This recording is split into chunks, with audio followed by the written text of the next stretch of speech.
Oke, selamat malam semuanya. Selamat malam, Ibu. Kami dari kelompok 2 ingin menjelaskan studi kasus yayasan yang merupakan tugas terstruktur kami.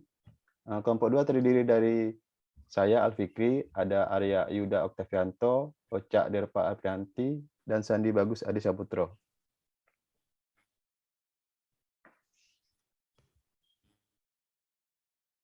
Yang pertama, di sini preliminarinya. Fase ini mencakup aktivitas persiapan untuk menyusun kapabilitas arsitektur termasuk kustomisasi TOGAF dan mendefinisikan prinsip-prinsip arsitektur sebagai tahap awal. Pada tahap ini akan diidentifikasikan prinsip-prinsip arsitektur yang terdiri dari arsitektur bisnis, arsitektur data, dan arsitektur aplikasi yang sesuai dengan kebutuhan yayasan tersebut. Ini prinsip dan tujuannya. Yang ini pertama prinsipnya itu kebutuhan arsitektur harus selaras dengan tujuan operasi dan proses bisnis sekolah. Adapun tujuannya adalah untuk mendukung proses bisnis sekolah dan proses kurikulum dan meningkatkan layanan siswa dan kinerja karyawan. Yang kedua ini mendukung kesinambungan aktivitas yang bertujuan untuk meminimalisir gangguan pada sistem yang dapat menghambat operasional yayasan. Terus yang ketiga prinsipnya data itu harus mudah diakses sehingga siapapun yang menggunakan aplikasinya bisa mengakses dengan mudah data tersebut gitu. Yang bertujuan untuk memfasilitasi akses data dari layanan sekolah supaya mempercepat layanan dan pengambilan keputusan. Yang selanjutnya arsitektur yang dikembangkan haruslah aman. Jadi bebaslah gitu kan dari masuknya virus baik dari internal maupun eksternal. Yang terakhir itu keamanan datanya harus jelas gitu prinsipnya. Jadi keamanan data tadi tidak bisa diakses oleh pihak luar selain dari pihak oleh kampus tersebut gitu, atau yang harus berwenang. Selanjutnya akan dijelaskan oleh Ocha. Lanjut, Cak. Bisnis strategi. Pada tahap ini, mengembangkan sasaran bisnis arsitektur dengan menggambarkan bagaimana arsitektur bisnis organisasi saat ini, kemudian mengembangkan arsitektur yang ada. Selanjutnya, melakukan analisa gap dan menyusun strategi bagaimana mencapai tujuan bisnis dan mencapai tujuan strategis yang telah ditetapkan. Berikut yang harus disusun pada tahap bisnis arsitektur. Yang pertama, mendefinisikan arsitektur bisnis saat ini. Penggambaran proses bisnis yayasan saat ini dilakukan dengan cara modeling bisnis dengan BPMN. 2. Mengembangkan arsitektur bisnis masa depan. Penggambaran proses bisnis yayasan yang ingin dicapai dilakukan dengan cara modeling bisnis dengan BPMN. Sedangkan langkah-langkah dalam pengembangan arsitekturnya adalah sebagai berikut. Yang A, mendefinisikan layanan bisnis dan layanan sistem informasi berdasarkan bisnis yayasan. Yang B, mendefinisikan hierarki proses, kejadian yang memicu proses, output dari proses, dan kontrol yang diterapkan pada pelaksanaan proses bisnis yayasan. Yang C, menggambarkan informasi yang dibutuhkan untuk mendukung satu atau lebih layanan bisnis. Yang D, mendefinisikan cara layanan bisnis mendukung proses bisnis yayasan dalam kontribusi untuk pencapaian tujuan dan sasaran bisnis.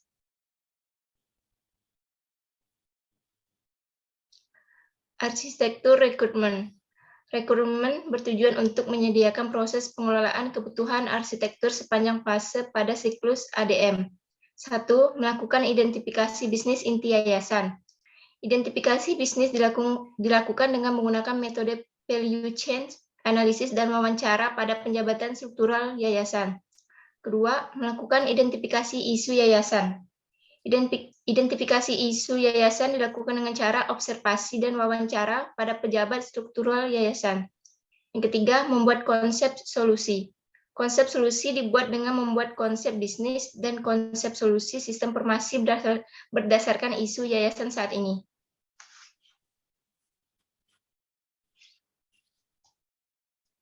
Arsitektur data. Arsitektur data menentukan kandidat data yang dapat mendukung fungsi bisnis sekolah.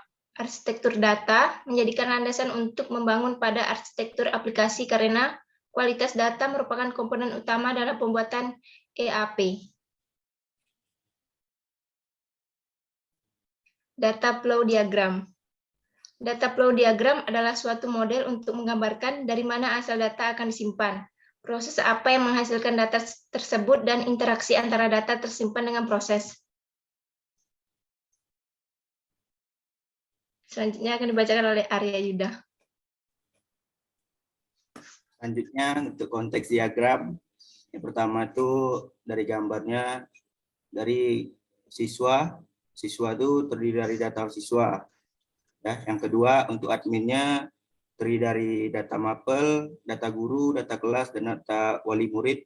Itu tuh bertujuan untuk masuk ke sistem informasi akademik. Terus dari sistem informasi akademik dilaporkan lagi ke kepala sekolah.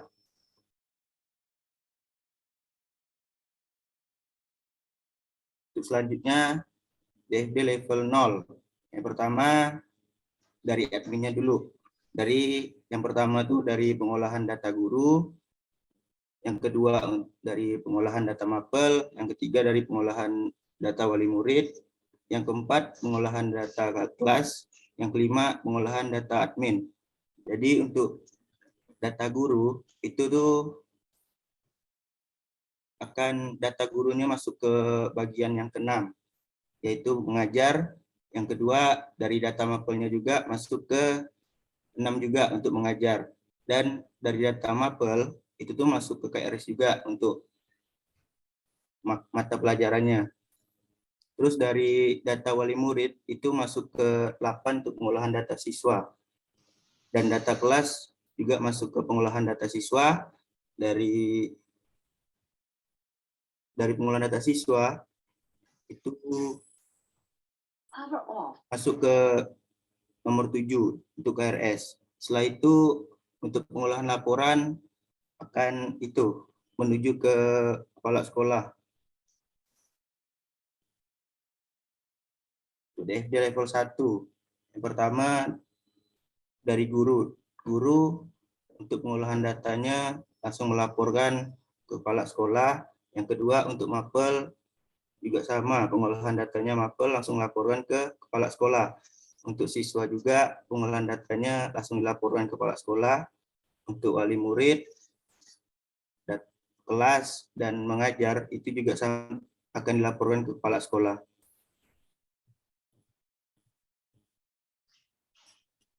Untuk selanjutnya Bang Sandi.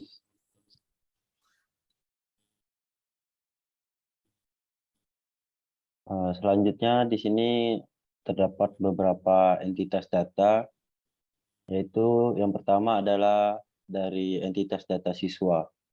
Terdiri dari nomor induk siswa, nama, tempat tanggal lahir, alamat, jenjang keluarga, agama, sekolah asal, nomor ijazah. Kemudian guru, terdapat kode guru, nomor induk NIP, nama, jenjang keluarga, tempat lahir, tanggal lahir, alamat, nomor HP, pendidikan. Kemudian tetap ada admin yaitu username, password, nama, alamat, pendidikan. Ada kelas yaitu kode kelas dan kode guru. Untuk wali murid terdapat kode wali, ayah, ibu, pekerjaan, agama, nomor HP, alamat, nama wali. Kemudian KRS, nomor induk siswa, kode mapel. Untuk mapel yaitu kode mapel, nama mapel. Untuk mengajar, kode guru, kode mapel.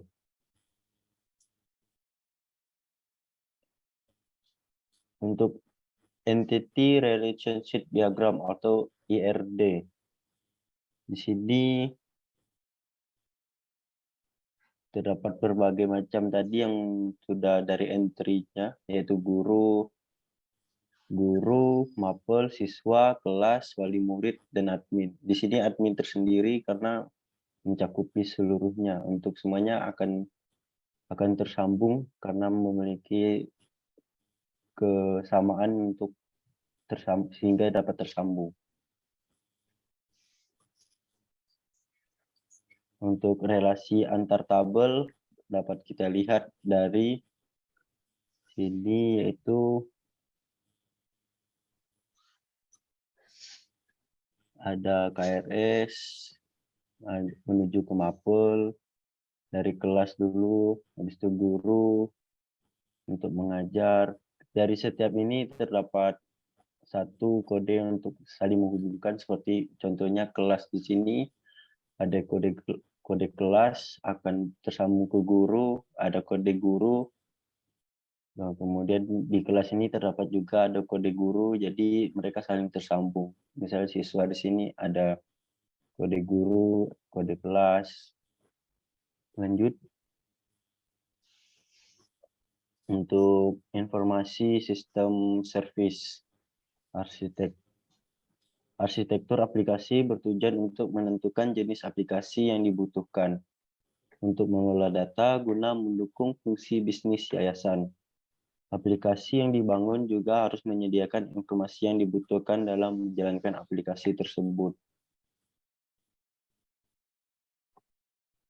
Informasi sistem service, sini ada dua, itu aplikasi, modul aplikasi. Untuk yang pertama, aplikasi sistem informasi pengelolaan kegiatan PPDB. Untuk modulnya, yang pertama adalah aplikasi penjadwalan, yang kedua aplikasi penilaian, aplikasi e-learning, aplikasi data siswa. Sistem informasi akademik. Yang pertama, aplikasi pengelolaan data siswa, aplikasi pengelolaan data mapel, aplikasi pengelolaan laporan.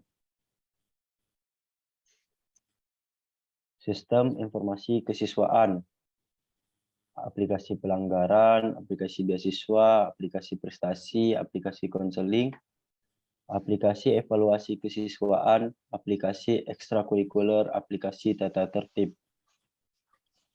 Yang kemudian sistem informasi keuangan, yaitu aplikasi anggaran. Sistem informasi guru, aplikasi profil guru, aplikasi presensi. Sekian dari kelompok kami. Terima kasih. Kurang dan lebihnya kami mohon maaf. Terima kasih, Ibu Ijin.